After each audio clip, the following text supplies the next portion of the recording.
ಗೃಹಲಕ್ಷ್ಮಿ ಯೋಜನೆಯನ್ನ ನಾವು ನಿಲ್ಲಿಸಲ್ಲ, ಆದರೆ ಯೋಜನೆಗೆ ಮತ್ತೆ ಅರ್ಜಿಯನ್ನ ಸಲ್ಲಿಸಬೇಕು ಅಂತ ವಿಧಾನಸೌಧದಲ್ಲಿಂದು ಸಿಎಂ ಡಿಕೆ ಶಿವಕುಮಾರ್ ಹೇಳಿದ್ದಾರೆ.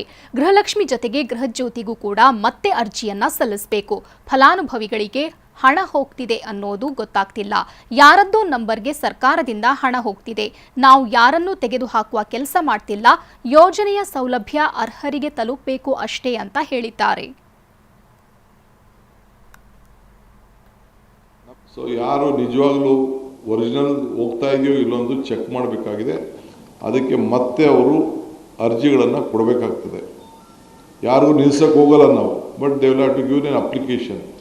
ಯಾರನ್ನ ಹಣನೂ ಕೂಡ ಯಾರು ಕೂಡ ತೆಗೆದಾಕಬೇಕು ಅಂತ ನಮಗೆ ಇಷ್ಟ ಇಲ್ಲ.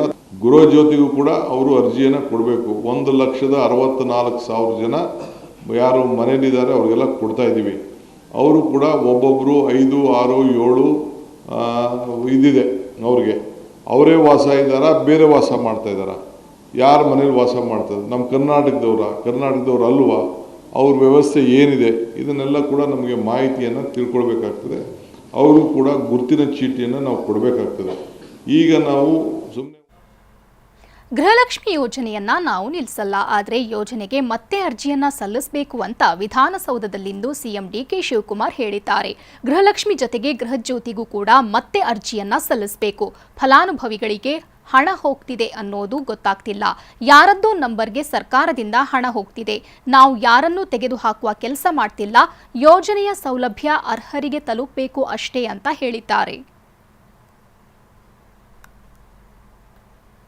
ಸೊ ಯಾರು ನಿಜವಾಗ್ಲೂ ಒರಿಜಿನಲ್ ಹೋಗ್ತಾ ಇದೆಯೋ ಇಲ್ಲೊಂದು ಚೆಕ್ ಮಾಡಬೇಕಾಗಿದೆ.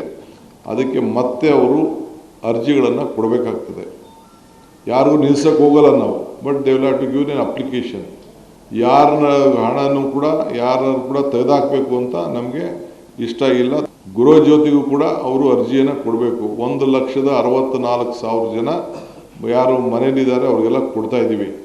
ಅವರು ಕೂಡ ಒಬ್ಬೊಬ್ಬರು 5, 6, 7 ಇದಿದೆ ಅವ್ರಿಗೆ.